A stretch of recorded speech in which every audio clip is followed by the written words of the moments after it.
सबको मेरा प्यार भरा नमस्कार। प्राचार्य महोदय अरुण जी,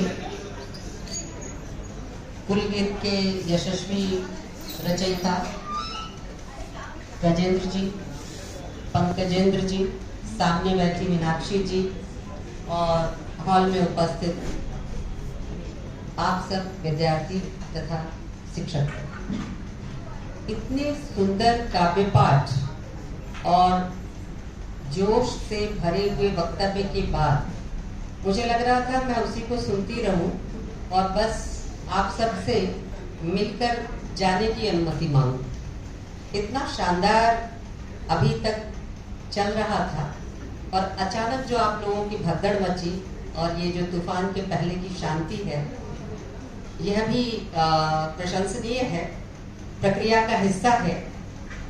तो अब तक जो चल रहा था मेरी बातचीत उससे थोड़ा उलट होगी। उलट इस अर्थ में होगी कि अब तक आपने कवि को सुना था, अब आपके सामने आलोचक है। दोनों की दो भूमिकाएं हैं। कवि तो आपको भावनाओं के सागर में गोते लगवाता है, आपसे साग्रह अपने साथ कंठ में कंठ मिलाकर गवा लेता है, अनायास आपके पैर थिरकने लगते हैं। लेकिन आलोचक आपसे ऐसा नहीं कर रहा। वो आपको सोचने पर बाध्य करता है कि आप जो कुछ कर रहे हैं, जो कुछ आपके आसपास घट रहा है, जो कुछ आपके साथ जीवन में हो रहा है, वह कितना संगत है। क्या उसे वैसे ही होते रहने देना चाहिए? उसका सार तत्व क्या है, उसकी प्रक्रिया कैसी है, उसका उद्देश्य क्या है, लक्ष्य क्या है और उसकी आगे की यात्रा किस प्रकार की होनी चाहिए। आपने अभी बातचीत के और विश्लेषण के क्रम में कुछ कविताएं सुनी जो बहुत ही उत्प्रेरित करने वाली कविताएं थी और मेरा सौभाग्य है कि आज मैं गजेंद्र जी से रूबरू पहली बार मिल रही हूँ और अब तक बार बार इनकी तारीफ ही सुनी थी।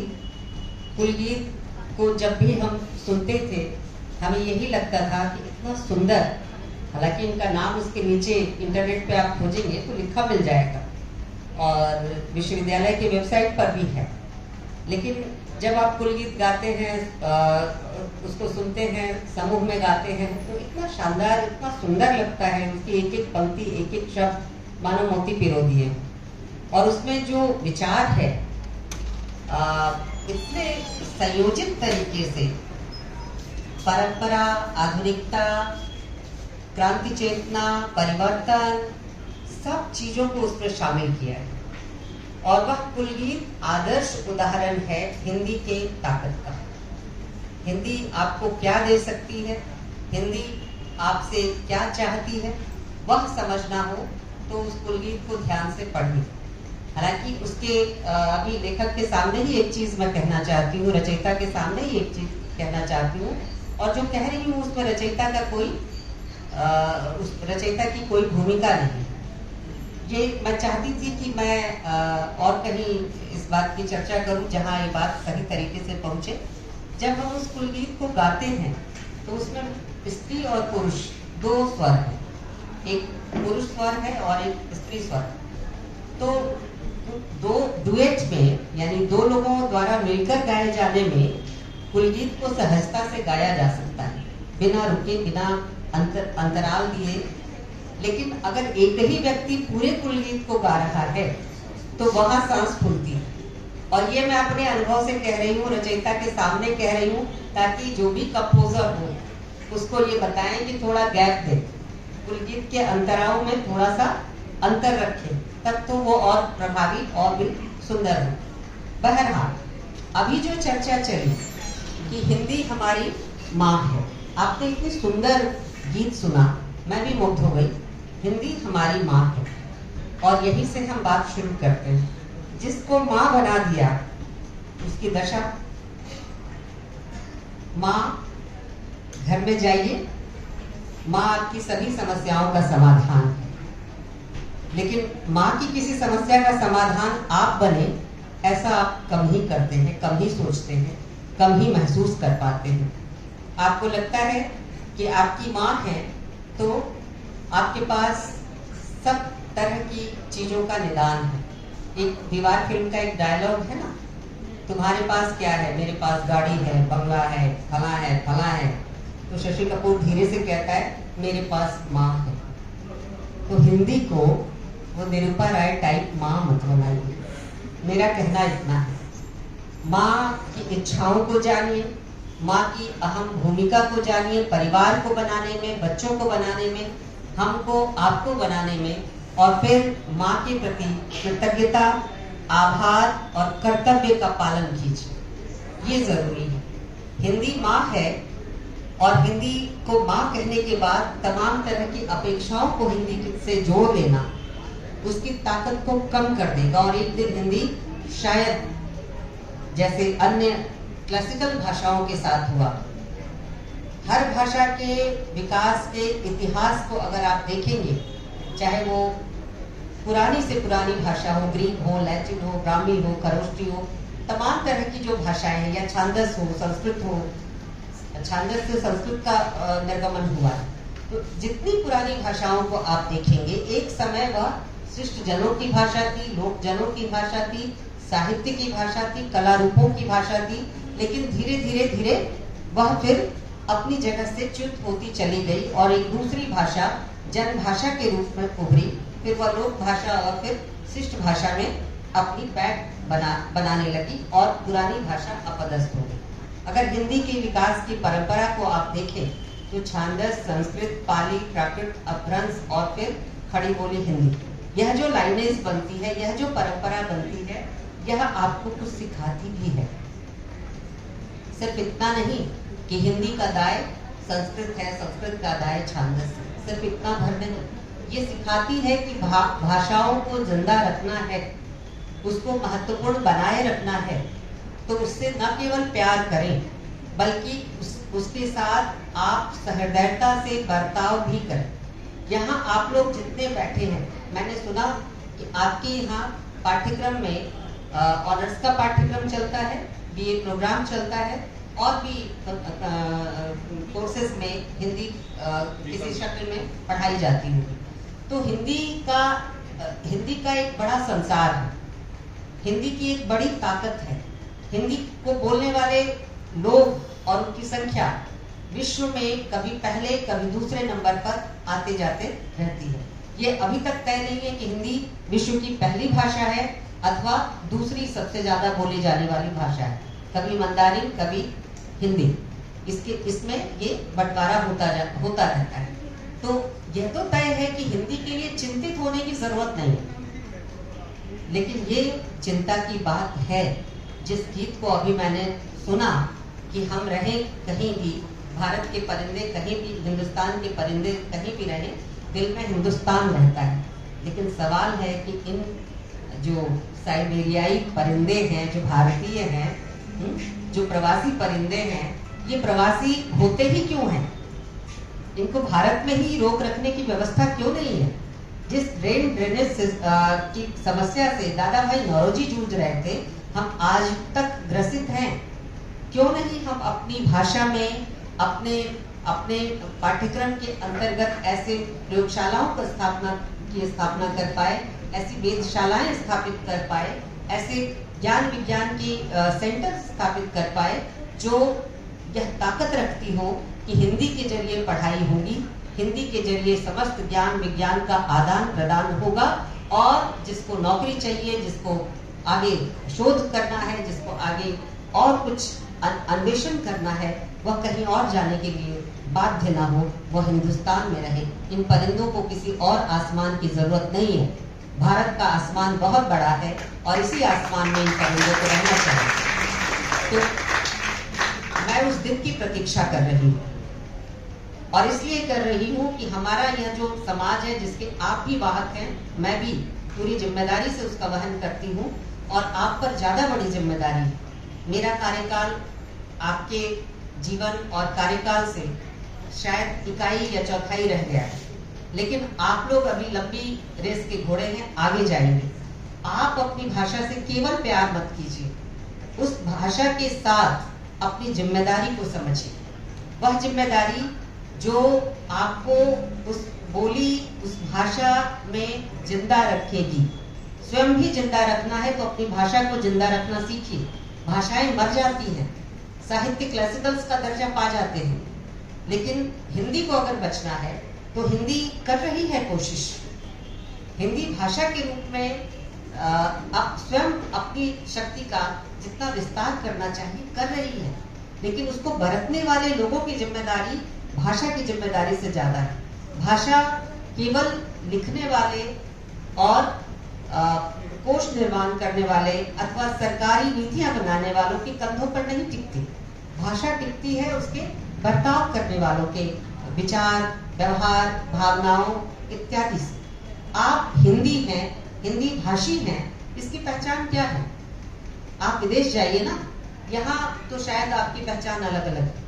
कोई बिहार से है, कोई उत्तर प्रदेश से है, कोई तमिलनाडु से है, कोई कर्नाटक से है, कोई केरल से है, कोई उड़ीसा से है, कोई नागपुर से है।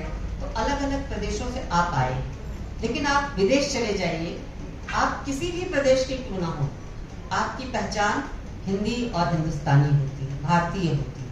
तो यह जो पहचान है, पहचान का रिश्ता है, ये भाषाओं के बीच भी है।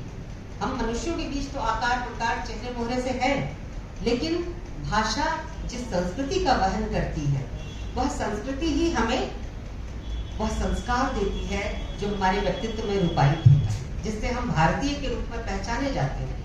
क्यों इंडियंस को अलग तरह से देखा जाता है? इंडियंस की तुलना अन्य एशियाई लोगों से भिन्न तरीके से की जाती है और यूरोपीय लोगों से भिन्न तरीके से की जाती है, क्योंकि हमारे पास हमारी भाषा के दिए हुए कुछ अलग जीवन मूल्य हैं। भाषा आपको सिर्फ संप्रेषण का औजार नहीं देती, आपको जीवन मूल्य भी देती है, और वही जीवन मूल्य है जो एक नेशनलिटी को दूसरी नेशनलिटी से अलग करता है। हमारी भाषा में प्रसाद है, जिन्होंने कहा किसी का हमने छीना नहीं, प्रकृति का रहा पालना यही। हमने किसी का छीना नहीं। हमारी संस्कृति ने हमें ये नहीं सिखाया कि हम दूसरों का कुछ जो प्राप्य है उसे छीन लें, अपने वर्चस्व को इस तरह स्थापित करें। भारत ने अपने वर्चस्व को कभी ताकत के बल पर स्थापित नहीं किया। यही उसकी सबसे बड़ी कह सकते हैं जातीय विशेषता है, नेशनल आइडेंटिटी है, जातीय विशेषता है। और इस विशेषता को बरकरार रखने के लिए हमें भाषा की ताकत चाहिए। हमें भाषा की ताकत इसलिए चाहिए कि भाषा में ही हम विचार व्यक्त करते हैं। भाषा सिर्फ संप्रेषण नहीं है, भाषा चिंतन भी है, भाषा विचार भी है, भाषा परिवर्तन भी है। और जब संप्रेषण से ऊपर उठकर, यानी संप्रेषण क्या है? संप्रेषण तो 2 साल का बच्चा भी करता है। माँ भूख लगी है, दूध दे दो, है ना, और जरूरत पूरी हो जाने पर उसकी संप्रेषण की भूमिका खत्म। तो संप्रेषण एक तरह से अविधात्मक प्रकार है भाषा का। आप एक कविता पढ़ते हैं, कोई एक व्यक्ति टूटी फूटी हिंदी में भी अगर आपसे कहता है तो आप समझ जाते हैं। बाजार जाते हैं, वहां भी छोटी मोटी चीजों की खरीदारी के लिए पूरा व्याकरण आना कोई जरूरी नहीं, अच्छे से भाषा आना कोई जरूरी नहीं, थोड़ी बहुत शब्दावलियों से आप काम चला लेते हैं। और इस तरह से संप्रेषण की भूमिका अदा हो जाती है, लेकिन चिंतन की भूमिका अदा नहीं होती। और भाषा केवल संप्रेषण में नहीं बचती। मौखिक भाषा बहुत जल्दी समाप्त होती है और उसका वर्चस्व या उसका विस्तार दोनों ही स्थगित हो जाता है। भाषा बचती है चिंतन से। हिंदी को चिंतन की भाषा बनानी, हिंदी को अवधारणाओं की भाषा बनानी। और यह जो स्थिति है कि हम चिंतन की भाषा, अवधारणाओं की भाषा, ज्ञान और विज्ञान की भाषा हिंदी को कैसे बनाएं, ये हम सब छात्रों को, शिक्षकों को और भाषा से जुड़े अन्य लोगों को, कलाकारों को सोचना है। देखिए, हिंदी मीडिया बहुत बड़ा है, हिंदी मीडिया का अपना बाजार है। हिंदी मीडिया उस बाजार के जरिए भाषा के प्रचार प्रसार, संस्कृति के प्रचार प्रसार की अपनी भूमिका निभा रहा है। ऐसे देशों में भी हिंदी मीडिया, हिंदी फिल्में, हिंदी गीत संगीत लोकप्रिय हैं जहां हिंदी बहुत ज्यादा लोग नहीं समझते। हिंदी का क्षेत्र विस्तार, हिंदी का प्रभाव विस्तार आप इसी से सोच लीजिए कि एक क्षेत्र तो वो है जहां से प्रवासी के रूप में, अप्रवासी के रूप में विस्थापित होकर लोग यहाँ से दूसरे देशों में गए और वहां उन्होंने अपने देश को अपने दिलों में जिंदा रखा, भारत को अपने दिलों में, अपनी भाषा में, अपनी संस्कृति में जिंदा रखा, खान पान और जीवन शैली में जिंदा रखा। एक तो हिंदी का क्षेत्र वह है, लेकिन एक बहुत बड़ा क्षेत्र हिंदी का, उससे कहीं अधिक आप फिजी की बात करते हो, ट्रिनिडाद की बात करते हो, मॉरिशस की बात करते हो या टोबैगो की बात करते हो, इनकी आबादी कितनी है? यहाँ के लोग अगर हिंदी बोलते हैं, हिंदी को प्यार करते हैं, हिंदी को जिलाए रखा हुआ है, लेकिन इनकी कुल आबादी कितनी है? आपके किसी एक प्रांत में ही सब के सब आ जाएंगे। लेकिन उन उपमहाद्वीपों की बात कीजिए जहाँ गिरमिटिया लोग नहीं गए थे, जहाँ आप्रवासी होकर भारतीय नहीं गए, लेकिन जो आधुनिक काल में आप्रवासन हुआ नौकरी के लिए, सुख सुविधाओं के लिए, जिसकी चर्चा गजेंद्र जी ने अपनी उस कविता में की थी कि रहे कहाँ कहीं भी दिल में हिंदुस्तान जिंदा है, उनके दिल में भी हिंदुस्तान के लिए धड़कन, ठीक है, वे भी अपनी संस्कृति को लेकर गए। लेकिन उनके साथ साथ ऐसे लोगों ने भी हिंदी की संस्कृति, हिंदी की जो जीवन शैली, भारतीय जीवन शैली और भारतीय गीत संगीत कला रूपों को अपने बीच जिंदा रखा, जिनका सीधे हिंदी से कोई लेना देना नहीं। वे पश्चिम के लोग थे, लेकिन उन्होंने उन गीतों के बोल को, नृत्य की शैली को, परिधान को, खान पान को एक तरह से सराहा। तो हिंदी का संसार, हिंदी के मीडिया का संसार, हिंदी के सिनेमा और जनमाध्यम का संसार बहुत बड़ा है, वह अपना काम कर रहा है। लेकिन मैं आपको एक कटु सत्य बता रही हूँ, अपने अनुभव का सत्य बता रही हूँ। मैं 2 साल तक विदेश रही और भी कुछ देशों में घूमी, लेकिन जब मैं विदेश थी, सेंट्रल एशिया का एक बहुत समृद्ध देश था तुर्कमेनिस्तान, अश्गाबाद, और वहाँ पर मैं ज़्यादा से ज़्यादा लोगों के बीच बैठती थी, बातचीत करती थी, उनकी भाषा सीखी मैंने। उनमें से मुझे रसम सिखाने वाली एक टीचर, दिलचस्प बात यह है कि उनको सिर्फ रूसी आती थी या तुर्कमेन आती थी, उनको अंग्रेजी नहीं आती थी। और मुझे न रूसी आती थी न तुर्कमेन आती थी, थोड़ी बहुत अंग्रेजी आती थी। हिंदी आने का तो उनको सवाल ही नहीं था, क्योंकि पहली टीचर मैं थी जो हिंदी पढ़ाने गई।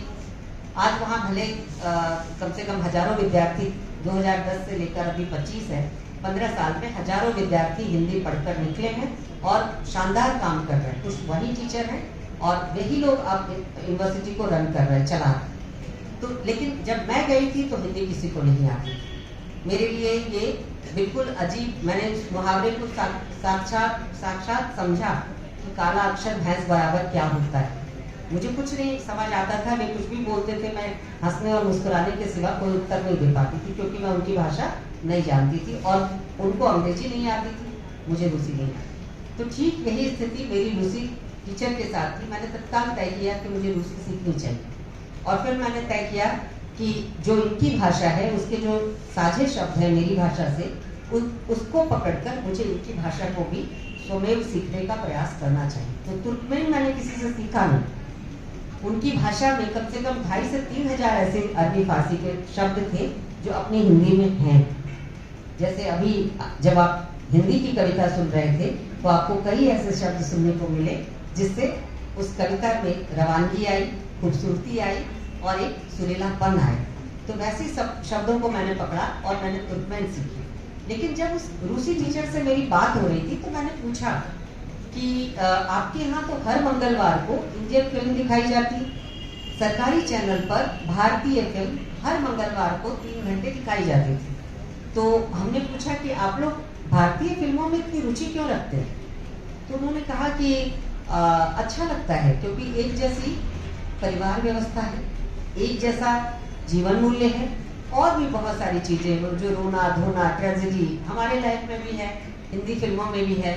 माँ के प्रति प्यार है ना, दोस्ती के लिए कुर्बान हो जाने का जज्बा, ये सब हिंदी फिल्मों में है और हम भी इसको अच्छा मानते हैं। तो मैंने कहा इसका मतलब हिंदी फिल्में बड़ी लोकप्रिय हैं आपके देश में, सरकार दिखा रही है और वो सरकार दिखा रही है जो कहने को जनतांत्रिक थी, लेकिन असल स्थिति कुछ और थी।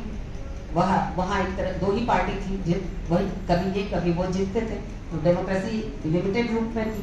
तो वैसी स्थिति में वह सरकार भारतीय फिल्में दिखा रही है एक मुस्लिम देश में, और जो हिंदू धर्म, सनातन धर्म से खास तौर से जुड़ी हुई फिल्में होती थी, उस तरह की परिवार व्यवस्था और मूल्यों की फिल्में होती थी, वह सरकार दिखा रही है जो अन्य धर्म को प्रेजेंट करती है, अन्य धर्म को रिकमेंड करती थी।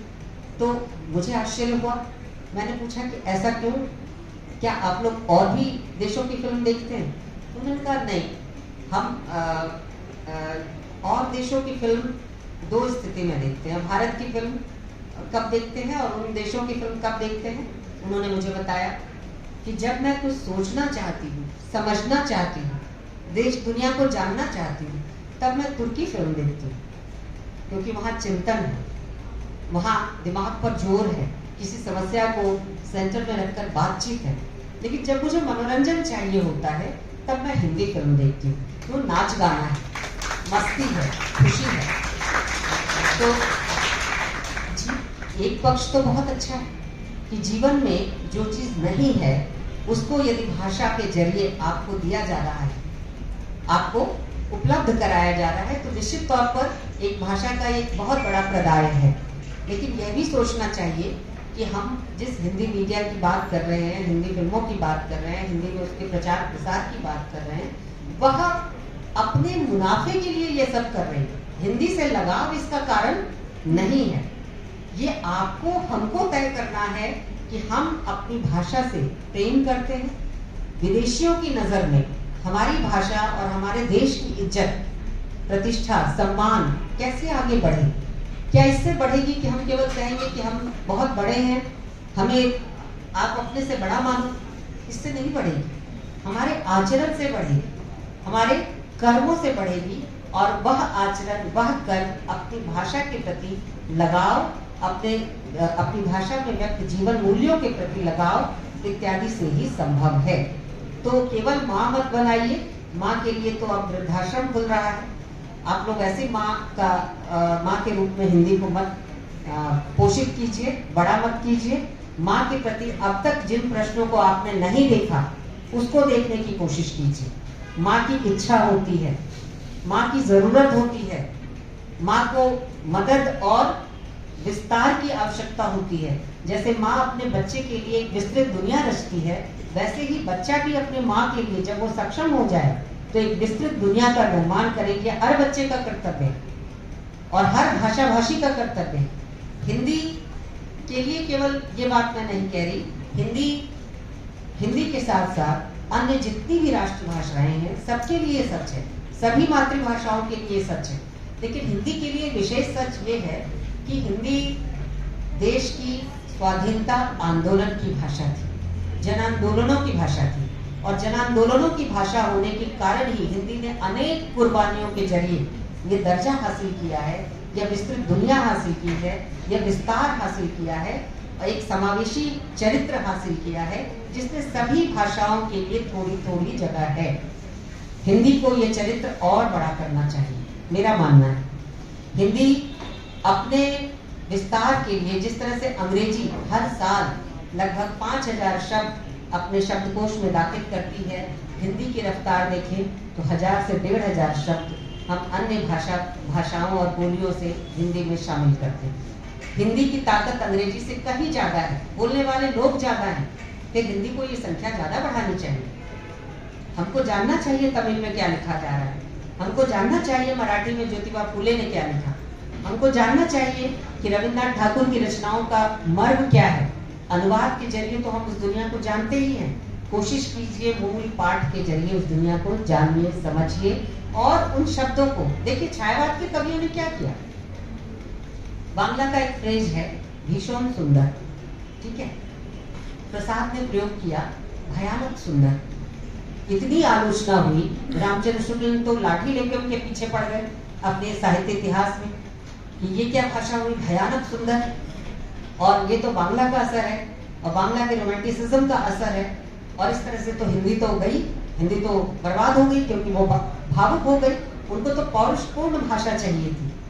हिंदी जब जब जरूरत हुई है, हिंदी पौरुषता की तरफ भी बढ़ी है। हिंदी स्त्रियों के ममत्व और भावनात्मकता की तरफ भी बढ़ी है। हिंदी ने भावनाओं में परहेज नहीं किया। हिंदी में ही वीर काव्य भी लिखे गए, हिंदी में ही प्रेम काव्य भी लिखे गए। तो हिंदी का दायरा बड़ा है।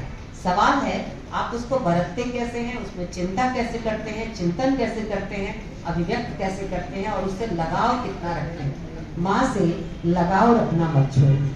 माँ बहुत काम की चीज है। माँ को जितना आप मान के चलिए कि माँ जिस तरह से हमारे भारतीय परंपरा और संस्कृति में जितने वर्षों तक माँ ने आपको प्यार दिया है, अकुंठ भाव से अपनी पूरी क्षमता पूरी ऊर्जा आपको दी है, माँ को भी देने का आपका दायित्व तो बनता है। इस दायित्व से मत भागिए। हिंदी का व्यवहार कीजिए, हिंदी के बारे में सोचिए और देखिए, लोकप्रिय तरीके से बोलना, लोकप्रिय चीजों पर बात करना एक अर्थ में बहुत सार्थक है, लेकिन कुछ इतिहास के सवाल हैं, कुछ उलझे हुए सवाल हैं, उनकी तरफ भी हमारा ध्यान जाना चाहिए और उनको जितना हम निकटता से समझेंगे, जितना हम उसके पेचीदगियों को, उलझनों को समझेंगे, हम समझ पाएंगे कि हिंदी की चुनौतियां कितनी बड़ी हैं। जब इसके लिए राजभाषा की बात आई थी, हिंदी के लिए, खड़ी बोली हिंदी के लिए, तो निर्विवाद रूप से हिंदी को नहीं चुना गया था। हिंदी के सामने चैलेंज था, तमिल का चैलेंज था, तेलुगु का चैलेंज था, कन्नड़ का चैलेंज था। यानी इन भाषाओं का साहित्य, इन भाषाओं के लेखन, इन भाषाओं का व्याकरण हिंदी से कहीं उन्नत था। हिंदी खड़ी हुई थी अभी और उसमें साहित्य का अभाव था, अनुदित साहित्य ज्यादा से ज्यादा आ रहा था और अनुवाद भले रचनात्मकता का विस्तार हो, लेकिन मूल से तो उसे नीचे ही रखा जाता है। तो मूल और मौलिक ग्रंथों का अभाव हिंदी में था, लेकिन हिंदी ने ये दौड़ जल्दी पूरी की। आज हिंदी वह भाषा है जिसमें अगर बांग्ला का लेखक ट्रांसलेट नहीं होता है तो वह राष्ट्रीय लेखक क्या कह सकते हैं। 2-4 प्रदेशों में भी लोग उसे जानने वाले नहीं मिलते। महाश्वेता देवी इसका आदर्श उदाहरण। महाश्वेता देवी बांग्ला में वर्षों से लिखती रही, आदिवासी जीवन पर लिखने वाली महत्वपूर्ण लेखिका है, सबाल्टर्न स्टडीज की महत्वपूर्ण लेखिका है। लेकिन महाश्वेता देवी को जब तक हिंदी में ट्रांसलेट करके नहीं लाया गया, उनका वह नितान नहीं बना। साहित्य अकादमी के लिए, प्रेसिडेंटशिप के लिए उन्होंने पर्चा भरा था, बड़ा उसमें विवाद भी हुआ था, वो अलग बात है। लेकिन महाश्वेता देवी के लेखन की ताकत जब हिंदी जनता ने सर आंखों पर लिया तो महाश्वेता देवी बनी। रविन्द्रनाथ ठाकुर भी अनुवाद के जरिए जब हिंदी में आए, तब रविन्द्रनाथ ठाकुर और बड़े कद के लेखक दिखाई दिए और अंतर दिखाई दिया बांग्ला और हिंदी का, और एक स्वस्थ प्रतिस्पर्धा भी पैदा हुई। तो भाषाओं के लिए ये तमाम चीजें जरूरी है। हिंदी में ये सब होता रहे, ये बंद ना हो, ये आत्मसंतुष्टि नहीं चलेगी। माँ तो मेरी ही है, कहाँ जाएगी, पड़ोसी के घर तो जाएगी। इस तरह की आत्मसंतुष्टि नहीं चलेगी। माँ के प्रति अपना दायित्व, जिस तरह की भी क्षमता आपकी है, लिखने की, बोलने की, ज्ञान विज्ञान में अभिव्यक्त करने की, कला रूपों में अभिव्यक्त करने की, वह पहले हिंदी में आना चाहिए। जैसे अन्य भाषा भाषी अपनी भाषा को प्रेम करते हैं और पहले उनकी भाषा का उनके लेखन और चिंतन पर अधिकार होता है, वैसे ही आप भी करें। आप में से 10 लोग भी तैयार होंगे ना, तो एक दुनिया बदलेगी। एक हमारे पास हरिवंश राय बच्चन होगा, एक फिराक गोरखपुरी होंगे, एक रामविलास शर्मा होंगे और एक रविन्द्रनाथ ठाकुर भी हो सकते हैं। तो हिंदी को अभी भी अपेक्षा है आपसे। धन्यवाद।